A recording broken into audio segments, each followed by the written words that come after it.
కృష్ణరాజు గారు చెప్పండి, ఈ విగ్రహాల మీద దాడులు ఏమిటి, అలాగే ఆఫీసుల మీద సంబంధించి కొన్ని ప్రత్యేకించి తెలుగుదేశం పత్రికల్లో ఎదురుదాడులు ప్లస్ ఆఫీసుల్లో ఆ స్కామ్ ఈ స్కామ్ అని అప్పుడే ప్రచారం చేయటం, ఇంకా అసలు ప్రభుత్వమే బాధ్యతలు తీసుకోకముందే ఇవన్నీ ఎట్లా రాస్తున్నారు? కేవలం హామీలను డైవర్ట్ చేసే లక్ష్యమా లేక ఇంకేదైనా కారణం ఉంటుందా? ఈ విగ్రహాలని పాడు చేయడం ద్వారా ఏం సాధిస్తారు సార్? ఇప్పుడు ఆంధ్రప్రదేశ్ లో ఉన్నది అధికారుల పాలన, అది వాస్తవమే కదండి. ఎందుకంటే ఆపద్దర ముఖ్యమంత్రిగా ఉన్న జగన్మోహన్ రెడ్డి గారికి అధికారాలు ఉండవు.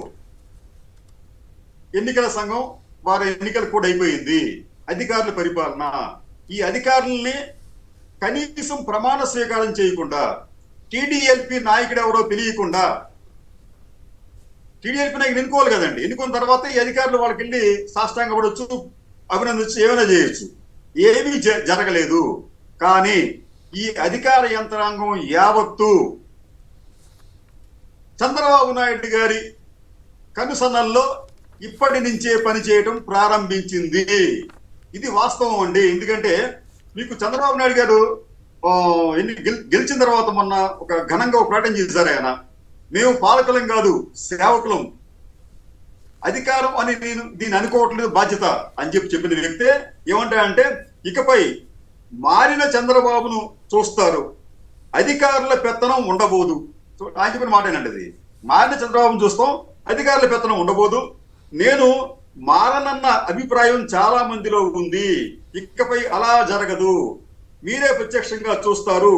ఇకపై రాజకీయ పరిపాలన ఉంటుంది అనేది ఆయన ప్రకటన. అంటే రాజకీయ పరిపాలన అంటే నాకు తెలియదు నిజంగా. డిక్షనరీ చూశాను కానీ సరే నాకు నిర్వచనం రాలేదు. సరే, అంటే రాజకీయ పరిపాలన అంటే ప్రత్యర్థుల్ని కక్ష సాధింపు చర్యలు, అట్లాగే ఈ విగ్రహాలు, ఈ విధ్వంసం ఇవన్నీ చేసిన చోట, హింసాకాండ చెలరేగిన చోట పార్టీ పరంగానే చూస్తామని చెప్పటమే కదా దాని అర్థం. అది ఖచ్చితంగా అదే. ఇప్పుడు ఎందుకంటే ఎవరన్నా కానీ మీరు పీపుల్స్ అడ్మినిస్ట్రేషన్ అంటారండి, ప్రజాపాలన అంటారు ఎవరన్నా కానీ. ఈ రాజకీయ పాలన చెప్పన్నారు అంటే ఆయన తాను ఏమి చేయదలుచుకున్నారో కనీసం ప్రమాణ స్వీకారం కూడా చేయకుండానే అవన్నీ అమలు చేస్తున్నారు. ఈ ఆంధ్రప్రదేశ్ లో గత 6 రోజులుగా అనేక దుర్ఘటనలు జరిగాయి. దీనికి కారణం ఆ రోజున మీకు ఈ రోజు మన డీజీపీగా ఉన్న ఈ డీజీపీ గారు నియమించింది ఎన్నికల సంఘం. 3 పేర్లు వస్తే ఒక పేరుతో ఆయన నియమించారు. అయితే ఆయన పోలింగ్ తర్వాత, ఆ తర్వాత ఫలితాల తర్వాత జరిగిన లా అండ్ ఆర్డర్లను పరిరక్షించడంలో పోలీస్ యంత్రాంగం దారుణంగా ఫెయిల్ అయిందనే భావన ఉంది. దీనికి సంబంధించి ఎవరో ఏమీ మాట్లాడతారు. పోలీసులు చాలా చోట్ల ప్రేక్షక పాత్ర వహిస్తున్నారండి.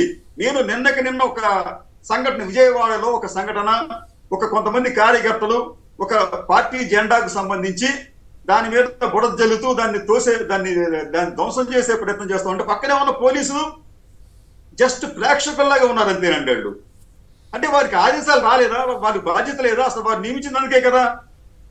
కానీ వారు అట్లా చేయటం లేదు. ఇక్కడ ఏమవుతుందంటే చంద్రబాబు నాయుడు గారు తాను ప్రమాణ స్వీకారం చేయకముందే రాష్ట్రంలో ఒక అరాచక పరిస్థితులకు కారణం అవుతున్నారేమోనని అనిపిస్తోంది. ఎందుకంటే ఆయన నిజంగా ఇప్పటికే అధికార యంత్రాంగాన్ని కంట్రోల్ చేస్తున్నారు కాబట్టి లా అండ్ ఆర్డర్ కూడా ఆయన కంట్రోల్ చేయవలసిన బాధ్యత ఆయన మీద ఉంటుంది. ఆయన చేస్తున్నారు కాబట్టి. మరో విషయం చెప్తా సరే, ఆశ్చర్యకరమైన విషయం ఏంటంటే ఆంధ్రప్రదేశ్ లో మీకు ప్రభుత్వ ముఖ్య కార్యదర్శిగా నీరబ్ కుమార్ ప్రసాద్ గారిని నియమించారు. ఎవరు నియమించారండి? ఆ నియమించే అధికారం ఎవరికి ఉంటుంది? సహజంగా ఏ రాష్ట్రంలో అయినా దేశంలో అయినా చీఫ్ సెక్రటరీని నియమించే అధికారం ఆయా రాష్ట్రాల ముఖ్యమంత్రులకు లేదా ప్రధానమంత్రికి మాత్రమే ఉంటుంది. వారి సలహా మేరకు ముఖ్య కార్యదర్శి నియమించాలి. కానీ ఈ ముఖ్య కార్యదర్శి నియమించింది ఎవరండి? అక్కడ ఆయన కింద పనిచేసే ప్రిన్సిపల్ సెక్రటరీ, అంటే ప్రభుత్వానికి ప్రిన్సిపల్ సెక్రటరీగా వ్యవహరిస్తున్న రాజకీయ వ్యవహారాలు మళ్ళీ ఆయన బ్రాకెట్ లో వ్యవహరిస్తున్న ఎస్ సురేష్ కుమార్ గారు. అయితే ఆయన విధులు ఒకసారి చూస్తే మనం dealing with official government and important paper works in the CM office. CM ఆఫీసులో పేపర్ వర్క్లను చూసే ఒక ప్రిన్సిపల్ సెక్రటరీ గారు రాష్ట్ర ముఖ్య కార్యదర్శిని ప్రధాన కార్యదర్శి అంటాం. చీఫ్ సెక్రటరీ అండి నియమిస్తారు. ఎలాగంటే దానికైనా ఏదైనా మంత్రివర్గం నిర్ణయించిందా, లేకపోతే ఎన్నికల సంఘం అప్పుడు లేదు. అప్పుడు మీకు గవర్నర్ గారు ఏదైనా ఆదేశం, అది మంత్రివర్గం ఆదేశం మీదే సలహా మీద ఇవ్వాల్సి వస్తుంది. మరి వారు నియమించింది ఎవరండి? అసలు నియమించమని చెప్పింది ఎవరు? ఇవన్నీ కూడా చాలా విచిత్రంగా ఉంది. చంద్రబాబు నాయుడు గారి వైఖరిలో అసలు ఎటువంటి మార్పు రాలేదు అని చెప్పడానికి ఈ నియామకాలు, ఈ విధ్వంసాలు, ఇవన్నీ కూడా ఒక ఎగ్జాంపుల్ గా మనం భావించాలి. మీకు గుర్తుంటుంది సార్, మీకు రాష్ట్రం విడిపోయిన తర్వాత మనకి జూన్ 2 దానికి ముందు ఆంధ్రప్రదేశ్ లో ప్రసాదరావు గారు అని చెప్పి డీజీపీ గారు ఉంటే ఆయన పిలిచి నువ్వు నాకు ఇష్టం లేదు, నువ్వు పక్క తప్పుకో అంటే ఆయన పక్కకు తప్పుకోవడం సంకోచిస్తూ ఉంటే ఆయన ప్లేస్ లో అప్పుడే జేజే రాముడు రాముడు ఎవరు నియమించారు ఆయన డీజీపీ కింద. అప్పటికి అసలు చంద్రబాబు నాయుడు ప్రమాణ స్వీకారం చేయలేదు. సేమ్ అదే ఆనాటి పరిస్థితులే ఇప్పుడు రిపీట్ అవుతున్నాయండి. అసలు ప్రమాణ స్వీకారం చేయకుండానే ఆయన యావత్ యంత్రాంగాన్ని తనకు అనుకూలంగా ఆయన మలుచుకుంటున్నారు. మీకు ఫర్ ఎగ్జాంపుల్ మీకు ఇది ఉందండి, మీకు ఫైబర్ నెట్ కేసు ఉంది. మీకు అసలు ఆ కేసుకు సంబంధించి ఎవరు మీకు చేయమని చెప్పారు? కంప్లైంట్ ఎక్కడ ఉంది మీకు అక్కడ? అంటే అధికారం ఇంకా ట్రాన్సాక్షన్ జరగలేదు, నీకు అధికారం మార్పిడి జరగనే లేదు, కంప్లైంట్స్ లేవు. కానీ మీరు అంత అత్యుత్సాహంతో వెళ్ళి ఒక అధికారి ఇంటికి వెళ్ళి ఆయన ఇంటికి సెర్చ్ చేసి లేదా డాక్యుమెంట్స్ మీరు స్వాధీనం చేస్తున్నారు. అంటే ఇవన్నీ కూడా మీకు ఎవరుండి మీకు వెనకాల నుంచి నడిపిస్తున్నారు? అట్లా మైనింగ్ డిపార్ట్మెంట్ మీద కూడా అట్లా చేసినట్టున్నారు, ఆఫీసులు సీజ్ చేశారట. ఓకే, తప్పులేమో జరిగింటే పట్టుకోండి, అభ్యంతరం లేదు. కానీ ఇదేదో కావాలని పలానా ఆఫీసర్ని టార్గెట్ చేసినట్లుగా అనిపిస్తుంది కదా. ప్రస్తుతం ఆంధ్రప్రదేశ్ మీరు చెప్పింది కదా సార్, ఆంధ్రప్రదేశ్ లో ప్రస్తుతం నడుస్తుంది ప్రజాపాలన కాదు, అధికారుల అరాచక పాలన. ఈ అధికారులను వెనక నుండి నడిపిస్తున్న వ్యక్తి చంద్రబాబు నాయుడు గారు అని చెప్పి అందరికీ తెలిసిన విషయమే. ఆయన దీన్ని కాదని చెప్పి చెప్పగలరా? చెప్పలేరు. అంటే ఆయన నేను మారాను, మనకి తెలుగులో సినిమాలో పాట ఉండేది, నమ్మరే నేను మారానంటే నమ్మరే అని చెప్పి. ఆయన పదే నేను మారానని చెప్పి చెబుతూ కూడా ఆయన గతకాలపు మారని చంద్రబాబు గానే కనిపిస్తున్నారు. కాబట్టి అంటే ఆయన ప్రజాస్వామ్యం పట్ల నిజంగా ఆయన గౌరవం ఉంటే ఆయన అధికారులకు ఆదేశాలు ఇవ్వడం మానేయాలి.